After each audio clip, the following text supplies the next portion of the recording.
Aquí estamos con el responsable editorial del programa Piedra Libre, el doctor Luis Alejandro Aguad.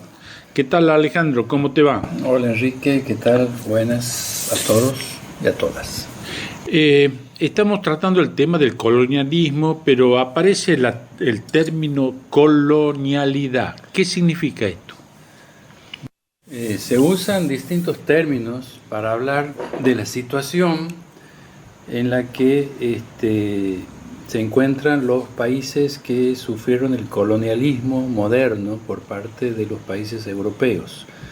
Cuando se declaran las independencias, en el caso de América Latina en el siglo XIX, en el caso de África en el siglo XX en general, en fin, cuando se cancela el colonialismo, digamos, termina de alguna manera el colonialismo político, militar, aunque muchos siguen hablando de la continuidad de un colonialismo económico.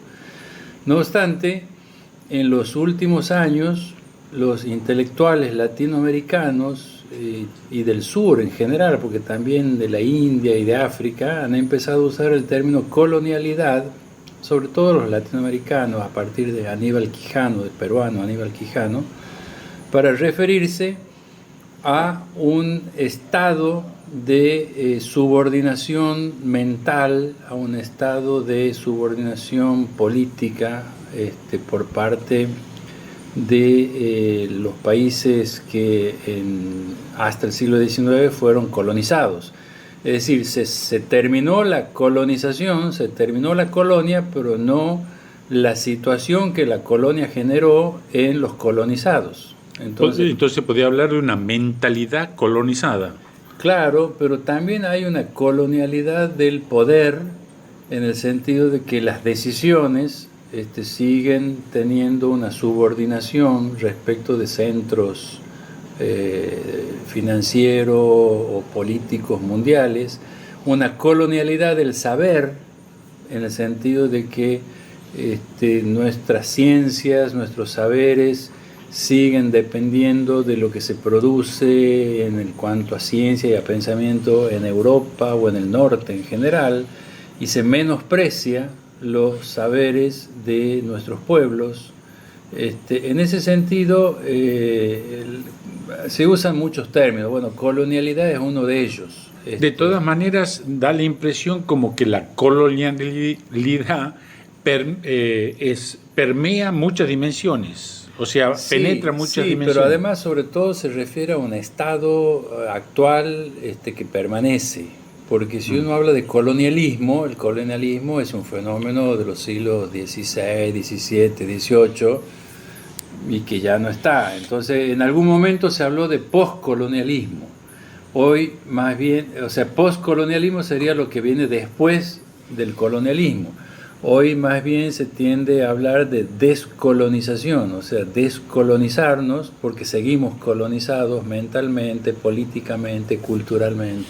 ¿Puedes establecer o decirnos si tiene algunos ejes sobre los cuales se estructura esta colonialidad?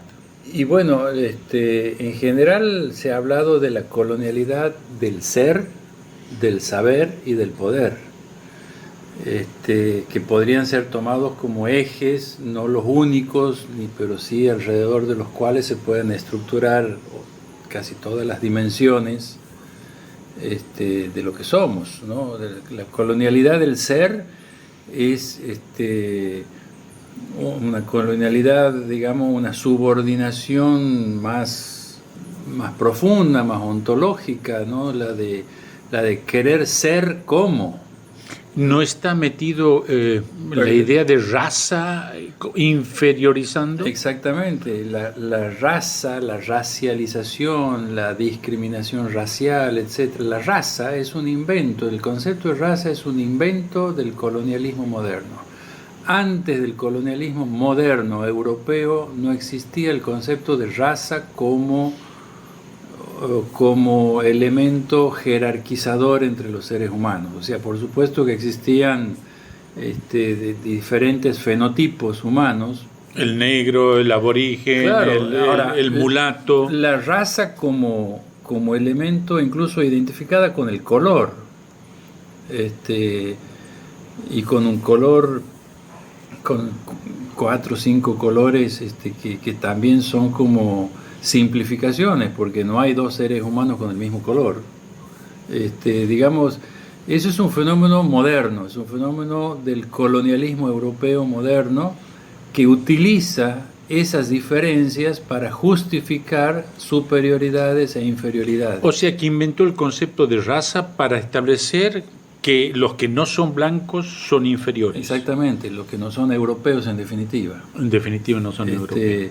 Pero claro, aquí traducido en concepto de raza blanca, pero raza blanca europea, porque además no existe el color blanco, digamos, a nivel de piel. Y esto incluso está entre los pensadores más ilustrados y más avanzados de su época, como Kant.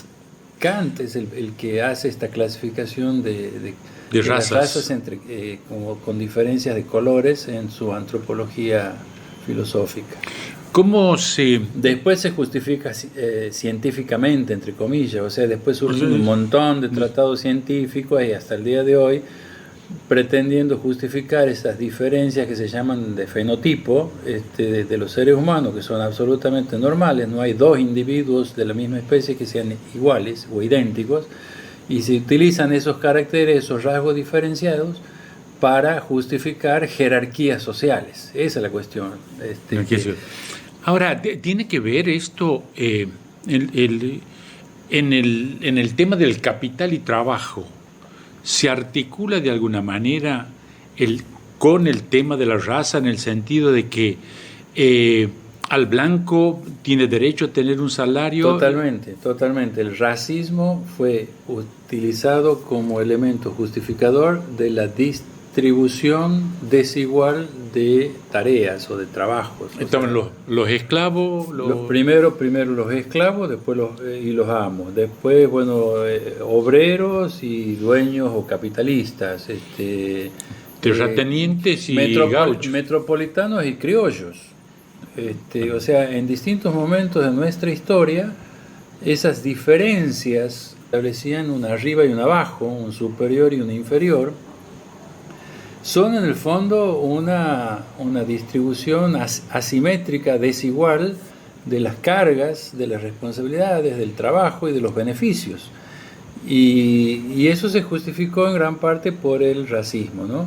La colonialidad del ser significaría que eso sigue presente en nosotros, tanto en antiguos colonizadores y en antiguos colonizados, en todos nosotros. O sea, seguimos pensando y queremos ser como el otro, y por eso mucho de la publicidad o de las revistas del corazón, no del corazón, sino revistas superficiales, te muestran estilos de vida, te muestran formas de ser a las que uno quisiera parecerse, y en general son las del blanco europeo, capitalista, propietario. En el tema de la belleza también está establecido. Los cánones de belleza también. Digamos, cuando yo digo ser como, pónganlo entre comillas, o sea, quiero ser como y eso alguien a quien estoy mirando y admirando. Y al que miro es a Europa como centro. En general Europa, porque además nuestro país, los ojos de nuestro país están en Buenos Aires, y Buenos Aires mira Europa. Hemos dado la espalda a América, hemos dado la espalda a la América profunda. Cuando uno de nosotros mira despectivamente al otro y lo trata de negro, es porque él mismo ha mirado Europa y se mira como que él está... Esto se va reproduciendo en distintas escalas y niveles. O sea, cuando hablamos de Europa o del norte es una escala más amplia, pero esto se reproduce al interior de cada pueblo, de cada país, entre capital y provincias, o dentro de la capital de una provincia y el interior de esa provincia, o entre clases sociales.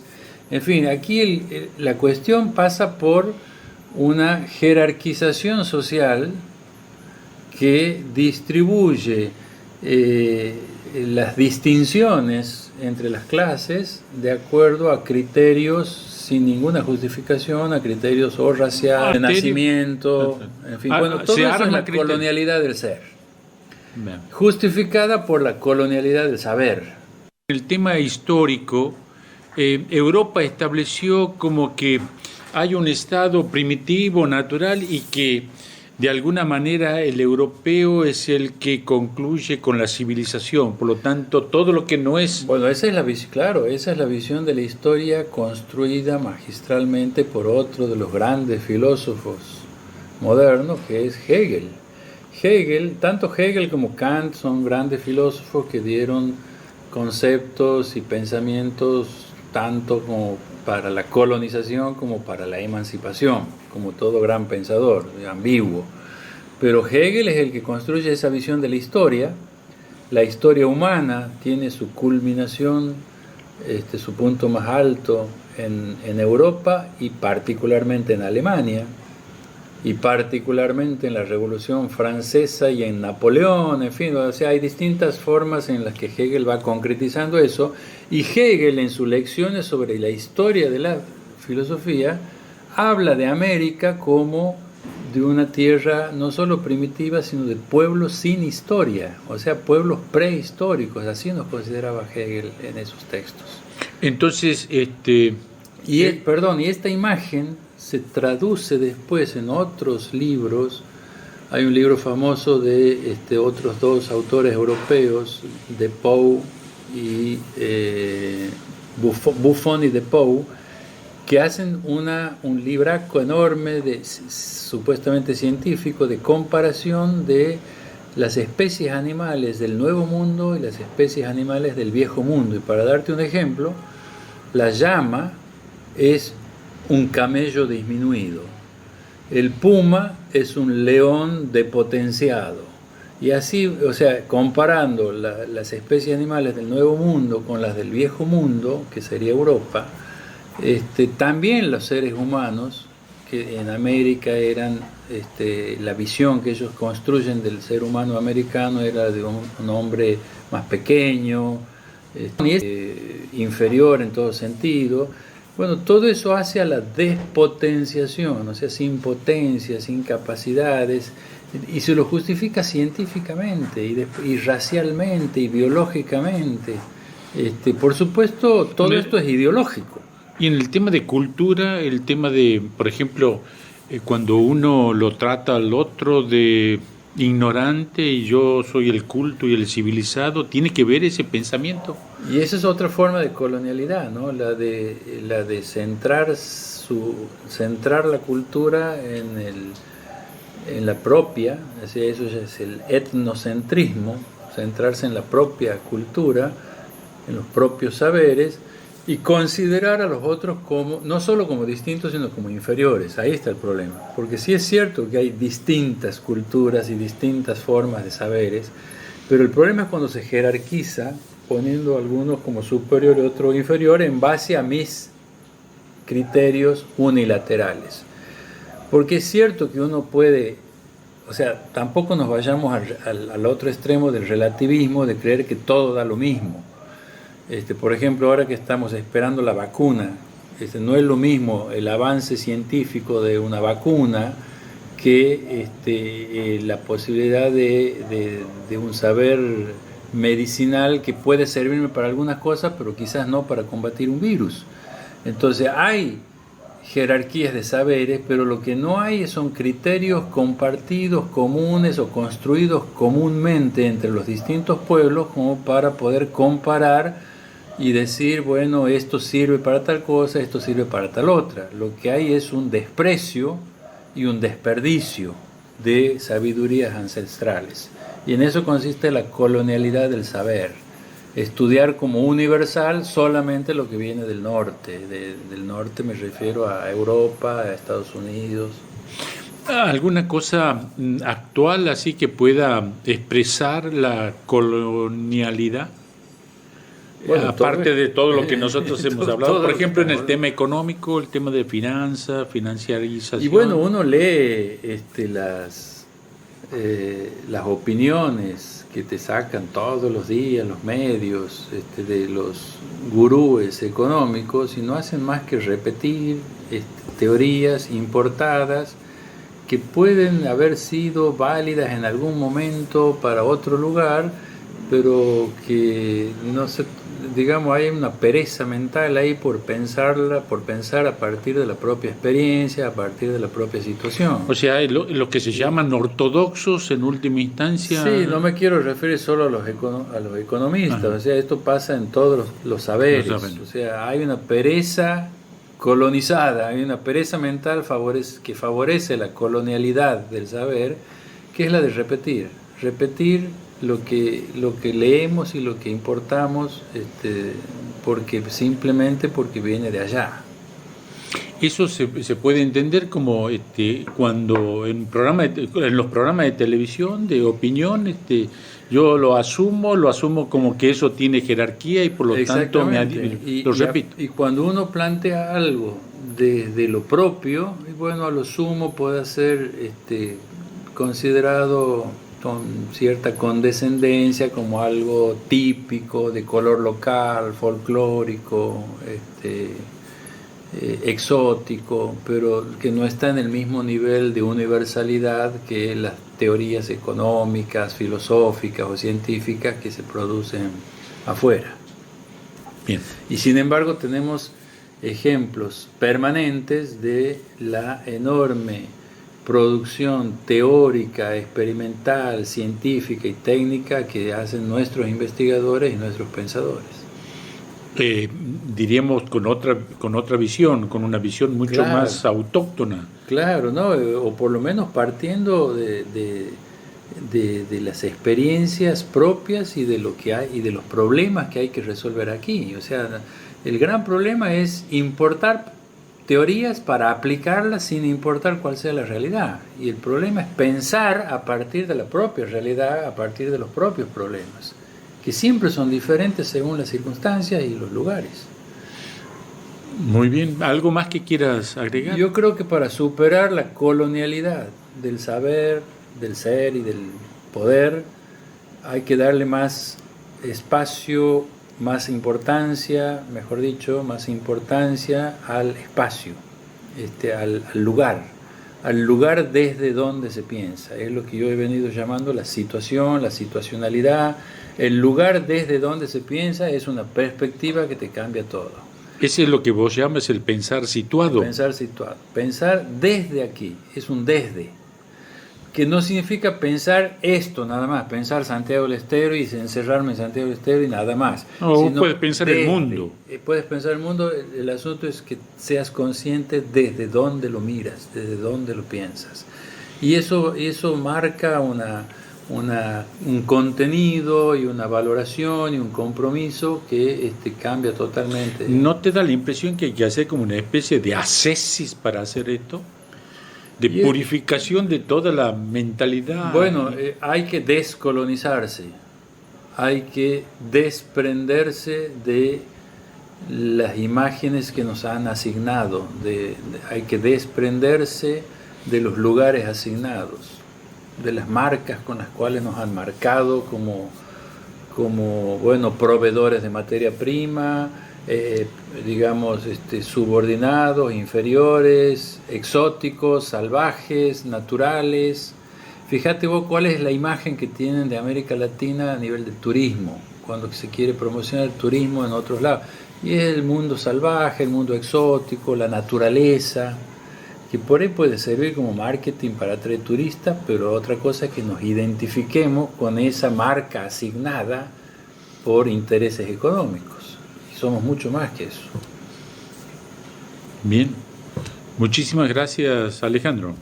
No hay por qué, Enrique. Yo formo parte soy responsable también de este programa.